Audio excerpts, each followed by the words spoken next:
Okay, students, let us revise yesterday's topic first and then we will go for further. कल जो हमने topic पढ़ा था, कल वाले टॉपिक में क्या था? डिफरेंशियल इक्वेशन क्या होती है पहले तो? What is differential equation?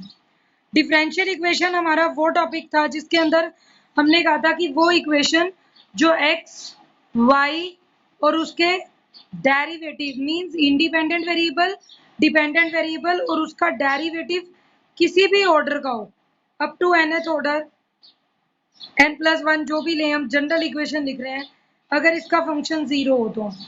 फिर आपने डिफरेंशियल इक्वेशन के अंदर ऑर्डर डिग्री पढ़े थे जो वेरी सिंपल है। चैप्टर 11 में ऑर्डर एंड डिग्री क्या होता था कि अगर किसी इक्वेशन में और मैक्सिमम हाईएस्ट ऑर्डर डेरिवेटिव जितना है वो उसका ऑर्डर है। ठीक है, कल प्रीवियस लेक्चर में ये सारी टॉपिक्स मैं भेज चुकी हूँ, you can watch from there also. तो ऑर्डर हमारे पास क्या था कि अगर डिफरेंशियल इक्वेशन में D cube Y by D X cube plus 4d² Y by D X square plus 6dy by D X है तो ये इस इक्वेशन का ऑर्डर 3 होगा। अब जो हाईएस्ट ऑर्डर डेरिवेटिव होता है उस पूरे की जितनी पावर होती है वो डिग्री होती है। सपोज यहाँ पर पावर स्क्वायर कर दूं तो यहाँ पर ऑर्डर हो जाएगा 3 और डिग्री हो जाएगी 2। ठीक है, तो ये हमारे पास ऑर्डर और डिग्री था जो हमने कल रीड आउट किया था। डिग्री की सबसे इंपॉर्टेंट बात क्या थी जो कल हमने पढ़ी थी? Important thing about degree was कि डिग्री अगर cos of dy by D X आ जाए, किसी फंक्शन के अंदर ऐसा आ जाए, log of dy by D X आ जाए, sine of dy by D X आ जाए, अगर ऐसा कुछ आता है तो डिग्री इज नॉट डिफाइंड। फिर डिग्री डिफाइंड हो ही नहीं सकती क्योंकि cos x की एक्सपेंशन खुलेगी x, x square, x cube so on, फिर sin x की खुलेगी। तो इट मींस हम ये नहीं बता पाएंगे कि ठीक है ये डेरिवेटिव तो फर्स्ट ऑर्डर का है, ऑर्डर तो हमारा 1 हो गया लेकिन डिग्री डिफाइन नहीं। अब ऐसे क्वेश्चन में आप ऐसा नहीं करेंगे कि लिख कर नहीं आएंगे, ऑर्डर तो आप इसको देखेंगे। Suppose cos square, cos of double derivative है तो ऑर्डर तो 2 हो गया लेकिन डिग्री नॉट डिफाइंड। जब किसी फंक्शन के अंदर log of, sine of, cos of ऐसा कुछ आता है तो वो आप डिग्री को नॉट डिफाइन कहेंगे। फिर हमने कल एक चीज और पढ़ी थी, लीनियर और नॉन लीनियर इक्वेशंस कैसे होती हैं। लीनियर की सबसे बड़ी पहचान थी y dy by D x और जितने भी डेरिवेटिव्स हैं और x, इनकी आपस में प्रोडक्ट नहीं मिलेगी। आपको y into D Y by D X नहीं मिलेगा, dy by D X into double derivative नहीं मिलेगा, ये टर्म्स आपको नहीं मिलेंगी वहां पर। ठीक है, तो हमें एक तो ये चीज ध्यान रखनी है बच्चे कि डेरिवेटिव की आपस में प्रोडक्ट ना हो तो लीनियर है। दूसरी एक कल डिग्री में एक बात और भी पढ़ी थी कि डिग्री जब देखते हो वो रेडिकल्स और powers, square root, cube root अगर हैं या कोई टर्म ऐसी है dy by D X plus 3 dy by D X तो आप इसकी डिग्री ऑर्डर 1 डिग्री 1 नहीं लिखोगे, पहले इसका एलसीएम लोगे, सॉल्व करोगे, तब हमारे को पता चलेगा कि इसका ऑर्डर कितना है और डिग्री कितनी। ऑर्डर तो 1 है लेकिन डिग्री यहाँ पर मल्टीप्लाई होती 2 हो जाएगी। तो ये चीजें ध्यान रखने की थी जो कल इंपॉर्टेंट किया था। लीनियर बताया था कि प्रोडक्ट नहीं होना चाहिए, लेकिन अगर प्रोडक्ट आ जाता है या dy बाई डी एक्स सब डिग्री, सबकी डिग्री 1 होनी चाहिए, y की भी dy बाई इक्वेशन के अंदर means dy by D x का स्क्वायर नहीं होना चाहिए। D square by D x square तो हो लेकिन इसका स्क्वायर नहीं होना चाहिए, तो ये नॉन लीनियर हो जाएगी। नहीं तो नॉन लीनियर का मतलब होता है कि दो सेम डिफरेंशियल कोफिशिएंट्स मल्टीप्लाई ना हो, डेरिवेटिव हायर ऑर्डर डेरिवेटिव्स। ठीक है, लास्ट हमने कल क्या पढ़ा था? जनरल सॉल्यूशन और पर्टिकुलर सॉल्यूशन क्या होते हैं। जनरल सॉल्यूशन क्या था? जनरल वो था जिसके अंदर आर्बिट्ररी कांस्टेंट मिलेंगे आंसर में, ax plus B, Y is equal to A X square plus B X plus C, ऐसा कुछ भी मिल सकता है आपको। तो जो भी आपको ये जनरल सॉल्यूशन मिले वो ऐसे होते हैं। इसकी प्रॉपर्टी कहाँ से पता चलेगी? There are as many arbitrary constants as there are as the higher order derivative. आपकी इक्वेशन का जितना हायर ऑर्डर है उतने ही कांस्टेंट मिलेंगे। सपोज इक्वेशन में D cube Y by D X cube minus 5 D square Y by D X square plus 2y 0 है, तो यहाँ पर इसके सॉल्यूशन में क्योंकि 3 है तो आपको मैक्सिमम 3 आर्बिट्ररी कांस्टेंट्स मिलेंगे। ये कल तक का काम था।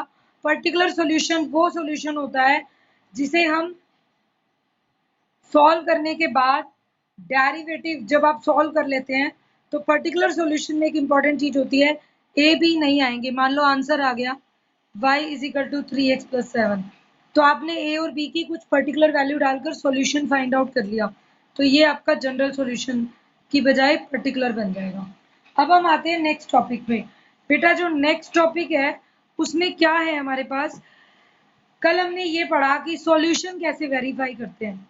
मैं आपकी एलिमेंट्स की 11.3 एक्सरसाइज का एक एग्जांपल ले लेती हूँ, क्वेश्चन ले लेती हूँ 11.3 का, आपको क्लियर हो जाएगा। और 1 और 2 तो 1 करनी है, 2 नहीं करनी है, ठीक है। सपोज 11 एक्सरसाइज 11.3 एलिमेंट्स की, ठीक है। इसका क्वेश्चन नंबर ले रही हूँ मैं 7। Question number 7. Show that y is equal to ax plus b by x is a solution of differential equation x square d square y by dx square plus x dy by dx minus y is equal to 0।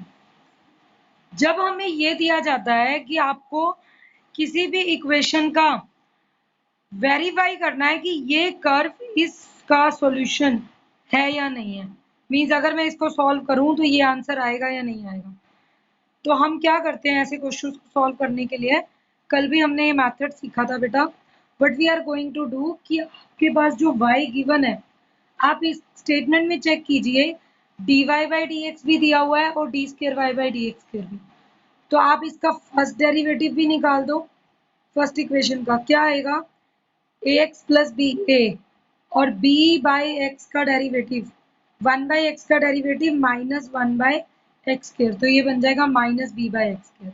Again solving second derivative, constant will become 0, x की power minus 2 का derivative minus 2 आगे आ जाएगा तो minus minus plus 2 और x की power minus 3 आएगा जिसे आप नीचे लिख दोगे वापस 2 बाई एक्स क्यूब dx, ठीक है। ये दोनों डेरिवेटिव फाइंड आउट कर लिए। Substituting dy by dx and d square y by dx square in equation 1, हमने इस इक्वेशन 1 में इसकी वैल्यू सब्स्टिट्यूट करनी है। क्या आएगी, if we substitute X square, double derivative की वैल्यू क्या है 2b by X cube, okay, plus X, dy by D X की वैल्यू क्या है a minus b by X square minus y is minus ax minus b by X. We will solve and find out कि ये 0 आता है या नहीं आता है। एक्स स्क्वायर कट जाएगा आपका तो x बच जाएगा नीचे 2b by x, x multiply में ले जाओ तो plus ax, x multiply b by X square तो 1x will cancel out, it will become minus b by x minus ax minus b by x. This becomes 2b by x plus ax minus ax cancel out. Minus b by x minus b by x will become minus 2b by x. And this same will also cancel out. We will get 0. So this shows that कि y इसका solution है। 11th chapter में rarely कोई बच्चा होता है कि किसी का कोई मार्क्स कट जाए, क्योंकि जब हमने 7th चैप्टर किया तो वहां पर बहुत कॉम्प्लिकेटेड डेरिवेटिव्स हम सीख चुके हैं। हमें यहाँ पर उस लेवल के डेरिवेटिव्स तो करने ही नहीं है।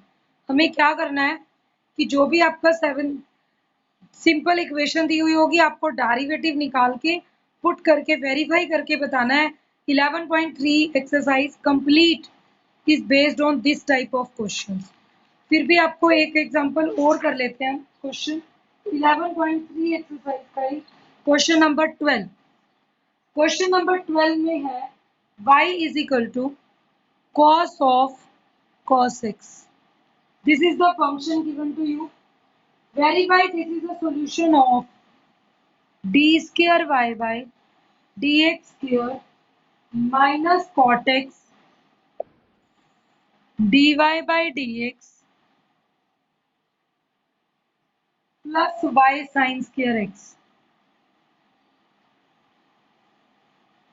is equal to 0. ओके, ये आपको टर्म दी गई है जिसको आपको सॉल्व आउट करना है। D square Y by D X square minus cot X D Y by D X plus Y sine square x.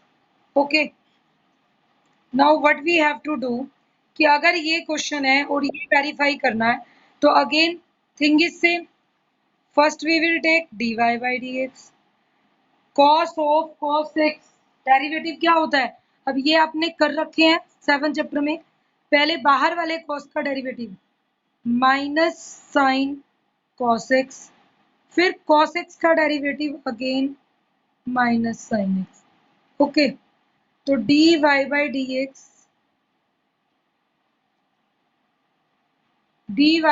X हमारे पास क्या आ गया बेटा? Minus minus plus sine X into sine of cos x.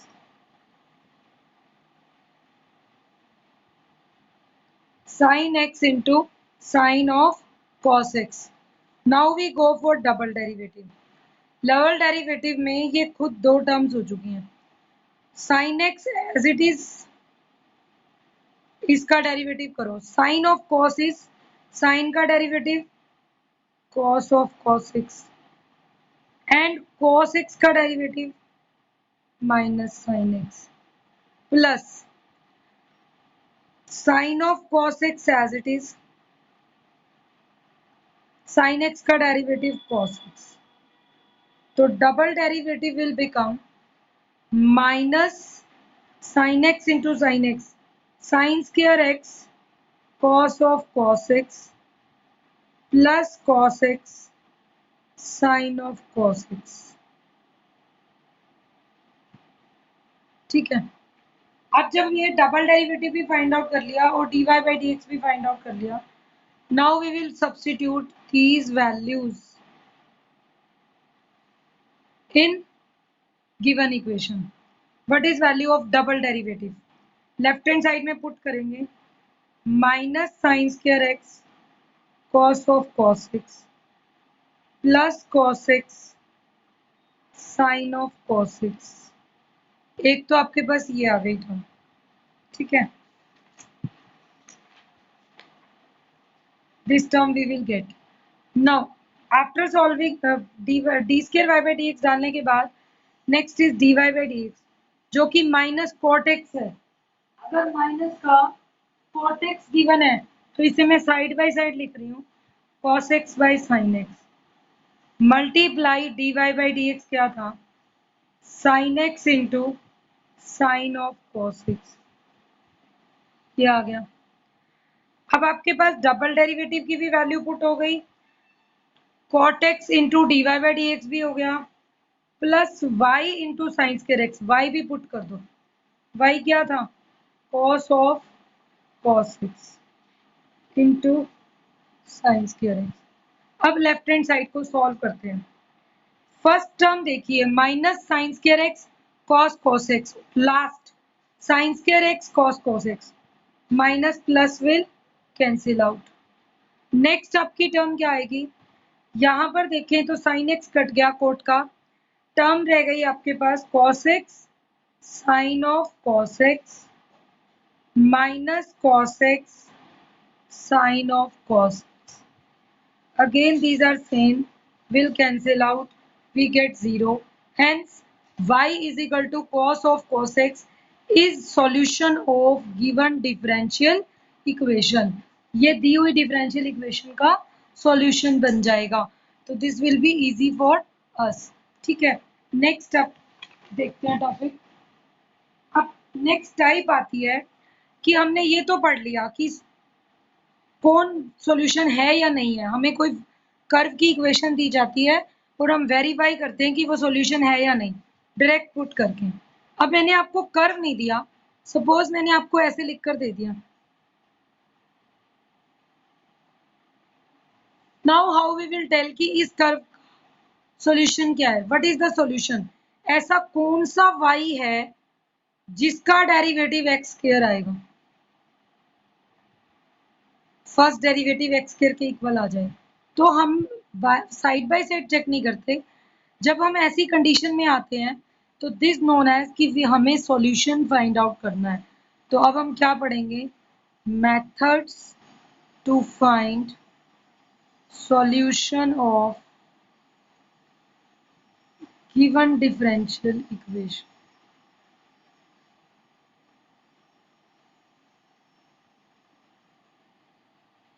हमें methods find out करने हैं given differential equation के। ठीक है, अब अगर मेथड्स की बात करें तो सबसे पहले सिंपल मेथड आएगा, very simple. This method is known as variable separable method.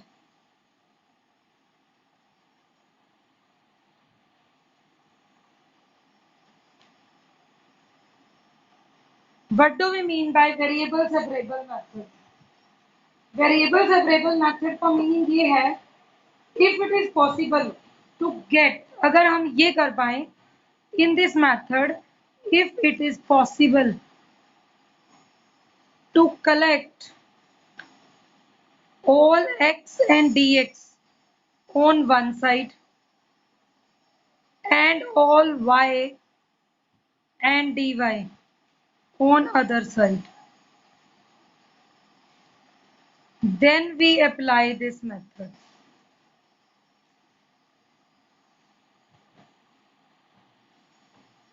क्यों? अगर क्वेश्चन ऐसा हो, आपको सारा y का फंक्शन मतलब y की जितनी भी टर्म्स हैं और dy, ऐसे ही x की जितनी भी टर्म्स हैं और dx, अगर आप इन दोनों को बिल्कुल अलग अलग सेपरेट कर सकते हैं, बिल्कुल टू पार्ट्स में, एक इस तरफ हो जाए और दूसरा उस तरफ हो जाए, तब आप वेरिएबल सेपरेबल मेथड अप्लाई कर सकते हो। मींस आपकी इक्वेशन क्या होगी? सपोज मेरे पास इक्वेशन है, सबसे सिंपल लेते हैं, dy by D X equal to X. तो हम कर सकते हैं ना, dy is equal to X D X. अब यहाँ y, हमारा क्वेश्चन ये राइज होता है y नहीं है, कोई बात नहीं, 1 है, कांस्टेंट फंक्शन है, 1 ना कहें तो इसे y की पावर 0 कह सकते हैं 1 को। तो इट मींस ये नहीं है कि वहां पे y होना नेसेसरी है या x होना नेसेसरी है। मेन टॉपिक इज दैट कि अगर हमने लिख दिया dy is equal to X D X, तो उसका मतलब क्या है बेटा कि x वाली तरफ y नहीं दिखना चाहिए और y वाली तरफ x नहीं दिखना चाहिए, बस। ओके, ना तो y की तरफ x होगा और ना x की तरफ y होगा। हमें ये चीज ध्यान रखनी है। dy by D x x हो जाएगा, तो हम इसे सॉल्व आउट कर पाएंगे सेपरेट करके। अब व्हाट इज द मेथड? ये तो एक क्वेश्चन का एग्जांपल लिखा था, एक्चुअल में मेथड क्या है? We are having dy by D x is equal to function of x, suppose. तो हम dy एक तरफ कर दें और fx dx एक तरफ कर दें। Now integrating both sides, dy का इंटीग्रेशन 1 का करेंगे with respect to dy y, तो वो क्या हो जाएगा y, और fx का जो भी आंसर आएगा, कोई फंक्शन आ जाएगा, सपोज मैं लिख देती हूँ एक बार, आंसर gx आ गया प्लस आर्बिट्री कॉन्स्टेंट्स, तो हमें पता चल जाएगा ना कि y क्या है। तो हम सॉल्यूशन किस टाइप से फाइंड आउट कर सकते हैं? c आपका आर्बिट्ररी कांस्टेंट होगा, c इज आर्बिट्ररी कांस्टेंट। तो ये फर्स्ट मेथड है, वेरी सिंपल मेथड है। ये है सिर्फ अगर फंक्शन x का हो, लेकिन कई बार ऐसा होगा कि फंक्शन सिर्फ x का नहीं है। Suppose we are having dy by D x is equal to कोई ऐसे फंक्शन थे जिसको आपने दो में सेपरेट कर लिया पहले, fx और gy, ठीक है। fx and gy are the two functions. तो what we will do, dy के तो डिवाइड में gy आ जाएगा और fx के साथ g dx आ जाएगा। Most important thing, most of the students make mistake, वो मैं आपको समझा रही हूँ। बच्चे क्या करते हैं कि ये दिख गया कि फंक्शन है और बोलते हैं सेपरेट तो करना ही है। तो कई बार ऐसा क्वेश्चन करके आते हैं, क्या करते हैं, dy gy के नीचे dy ले आएंगे और 1/fx dx लिख देंगे। कहेंगे क्या फर्क पड़ता है तो इकट्ठे। ये रॉन्ग है, दिस इज टोटली रॉन्ग। ये बात हमेशा ध्यान रखना, dx और dy न्यूमरेटर में होने चाहिए, डिनोमिनेटर में नहीं। फंक्शन नीचे आ जाए कोई प्रॉब्लम नहीं है, बट जिसके रिस्पेक्ट में इंटीग्रेट करते हैं वो हमेशा न्यूमरेटर में ही रहता है। एक्चुअल में इसका मीनिंग dy/gy नहीं है, it is 1/gy dy, derivative integrating with respect to y, और fx dx integrating with respect to x। तो ये चीज बहुत इंपॉर्टेंट है और ध्यान रखने के लिए है कि आप कभी भी dy और dx ध्यान रखोगे कि dx ही उधर जाएगा, मीन्स मुझे दोनों dy और dx को न्यूमरेटर में लाना है, फंक्शन सेपरेट करना है। अभी इसका आंसर अलग आ जाएगा, इसका अलग। सपोज gy का आपका कोई फंक्शन आ गया इंटीग्रेट करने पर, यहाँ भी कोई फंक्शन आ गया प्लस c, अब ये आपका y का फंक्शन है, ये x का है, तो ये सॉल्यूशन हो गया ना। तो this is the complete solution. तो ये आर्बिट्ररी सॉल्यूशन आ जाएगा जिसे हम सॉल्व आउट कर पाएंगे, ठीक है। नेवर फॉरगेट, ये हमेशा ध्यान रखेंगे, आपके रिमार्क्स हैं note, never forget to add arbitrary constant on one side only, otherwise it is not a general solution. Add एक ही तरफ करेंगे। अब बच्चे क्या करते हैं, भाई ये भी तो इनडेफिनिट इंटीग्रेशन है और ये भी है, तो मैं यहाँ भी ऐड करूंगा, यहाँ भी नहीं होगा। क्या सपोज किसी ने ऐड किया, suppose we are adding c1 और यहाँ ऐड कर दिया c2, तो नेक्स्ट स्टेप में आप लिखेंगे 5y is hx plus c2 minus c1। तो भाई इस c2 माइनस c1 को नया नाम c ही दे दो, again it is a constant. तो इसीलिए हम स्टार्टिंग से ये प्रैक्टिस नहीं रखते, हम कांस्टेंट एक तरफ लगा लेंगे, either side it's your choice, you can place constant here और हियर। जनरली हम x की तरफ रख लेते हैं क्योंकि हमारी प्रैक्टिस होती है हम y का सॉल्यूशन निकाल रहे हैं x की फॉर्म में। Nature of arbitrary constant always depends on nature of problem. और one thing more remember, solution must be put in the simple form as possible।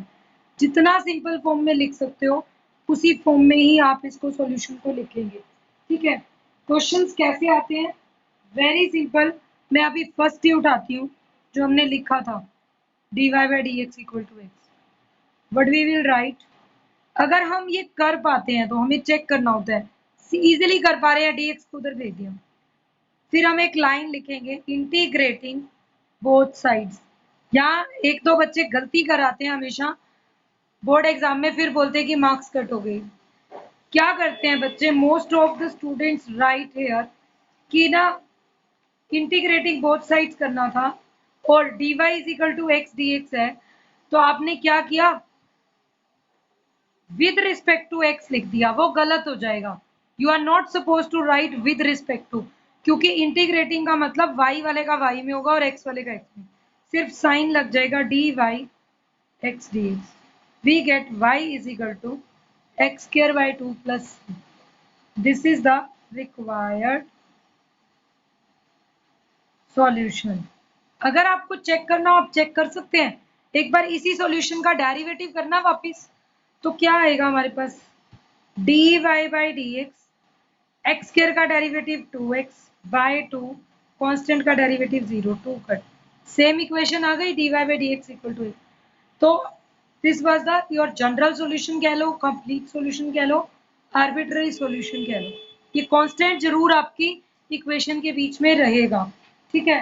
Next हम एक एग्जांपल लेते हैं, dy by dx is equal to x log x। अब ये क्या करेगा, differentiation integration का रूप लेने वाला है फर्स्ट टू एक्सरसाइज के बाद, बट इसके अंदर वो कॉम्प्लिकेटेड इंटीग्रेशन नहीं आती है बेसिक फॉर्मूला आपको लर्न होनी चाहिए बस। dy is equal to x log x dx। Integrating next step में लिख देंगे, this will become y, but to do for x log x, अब सब बच्चों को याद है log x को क्या करते हैं अगर ऐसे दो फंक्शन आ जाएं, integrate by parts, integrating by parts, और बाय पार्ट्स करना हो तो हमारे पास रूल होता है ILATE. ILATE rule says that according to it L is logarithmic function पहले आएगा और A एल्जेब्रिक फंक्शन बाद में आएगा जो कि आपका x है। तो first is log x, second is x। First function as it is, integral of second x का integration x square by 2 minus derivative of first, derivative of first क्या आएगा, log x का derivative 1 by x, integration of second x square by 2 dx, ये आ जाएगा x square by 2 log x, 1x cancel out, minus 1 by 2, again x का integration करना है तो it is x square by 2 plus c, तो y is x square by 2 log x minus x square bye 4 plus c, which is the required solution. अब एक बात और ध्यान रखेंगे हमेशा, डेरिवेटिव क्या था, हाईएस्ट ऑर्डर 1, और डेरिवेटिव क्या है इसका, ऑर्डर 1। आपके आर्बिट्री कांस्टेंट कितना है, 1, आर्बिट्री कांस्टेंट भी मेरे पास 1 ही है, तो ये चीज हमें रिमेंबर करनी होती है। So this is the basically main topic of dy by dx जिसे हमें सॉल्व आउट करना है